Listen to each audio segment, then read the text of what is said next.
Hello, it's Anna again, and I'm going to bring you some poetry from my living room bar. And I'm here yet again with Manchester's currently most rowdy audience. As you can listen, I've tried to put on some classier music to, hope that would kind of make them behave a little bit. But they're still awful. Just have a look at them all. Here we are. They're all still drunk. They come in here every week. They all get drunk before everything, apart from Paddington, as we've mentioned before, is the only well-behaved member of the audience. However, hopefully they will behave long enough for me to do some poems for you. Anyway, will you be quiet, you lot? They're all very rowdy today, as you can hear. There's lots of jibber-jabbering going on and there's music. The music is pleasant, but for now I will request that we turn the music off. Come on, turn the music off. Okay, there we go. Come on, will you do that? Right. So here we are, yet again. So same place. Same bat time, same bat channel, not quite, but here we are. So I'm yet again wearing another pair of ridiculous shoes. That I can actually walk in these ones, shockingly enough, but they are somewhat ridiculous. They're also made of velvet, like my dress, which is fun. And I have another vodka and cranberry to wet my whistle. And I'm going to read you 3 poems from my hopefully upcoming pamphlet, The Everlasting Now. And hope that I don't get any heckling from this crowd. So we're going to start off yet again to mention that I cannot memorise things because I have bipolar disorder and my brain does not work that way, unfortunately. Brain fog means for me I'm unable to memorise. That's not going to change because I'm doing a video. So there we go. I could try and paste it to my window and stare at my window, but I think that would be less interesting for you if I was staring at my window in a strange fashion while trying to read a poem. So I'm going to start with one that is called A Mer Monster, as it is about what mermaids would really be like if they were real. So this is called Mer Monster.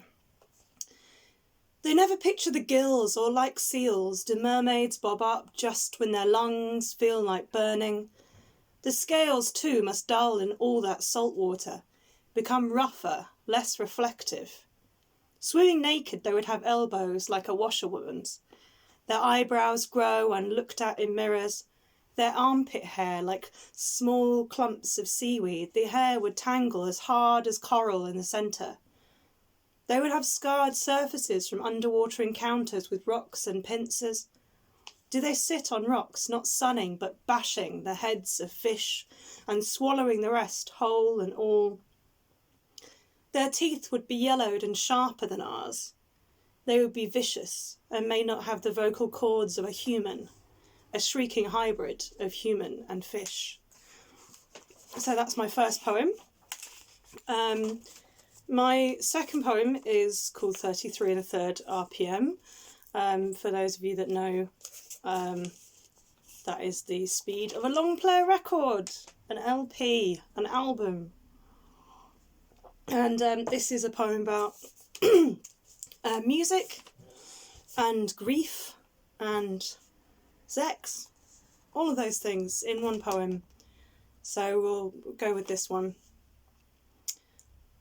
Mother bought me a record player, almost spit of her teenage picnic portable. She shows me how to play a record. My hands are always too small, swept from the stylus. She plays Yazoo, Only You, lifts a soprano to it. I pick up another. The middle-aged guy at the counter sneers it into the carrier.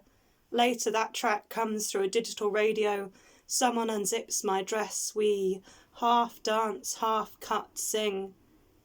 She bought the player to gift me the handful of Dad's records, hoping to transmit something of his love in the grooves.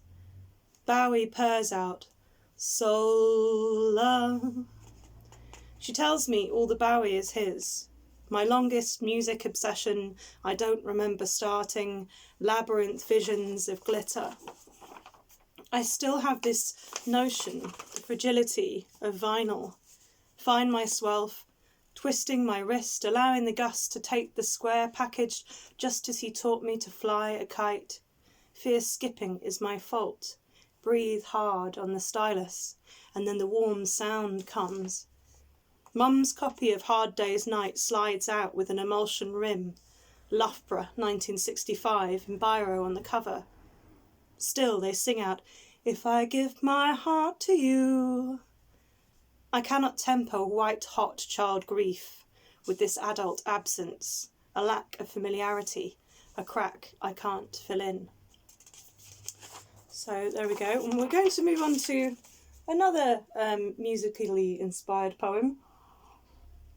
So this is music, mainly the music of Smog, Bill Callahan, and love and loss, which are those things that go together so well in Bill Callahan's music. So here we go.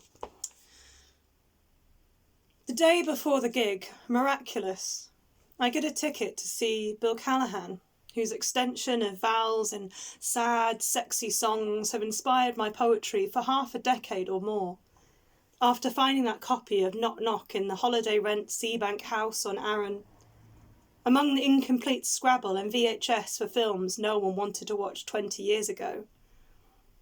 In the crowd there are couples all around me swaying together, and I realise you do not love me. You will never write me a poem.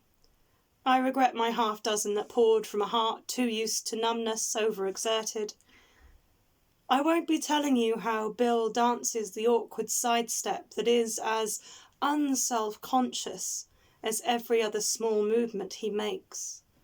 The contortions of his face as he hits the notes. He moves hardly at all, and we are all hushed.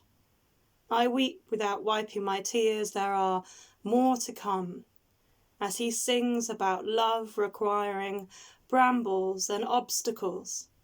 My brambles are too vast, my thorns too numerous, for you not to be pierced by them when trying to reach the high blackberries of my lust. So I will leave that there, and we'll have a very drunken goodbye from my audience, and hopefully I will be back here again to share some more poems another day when I can be bothered to draw my eyebrows on. So it's goodbye from this little audience here, the worst behaved audience in Manchester right now, apart from Paddington, who's always well behaved, and we appreciate your custom. The rest of you are all terrible. So it's bye-bye from me for now.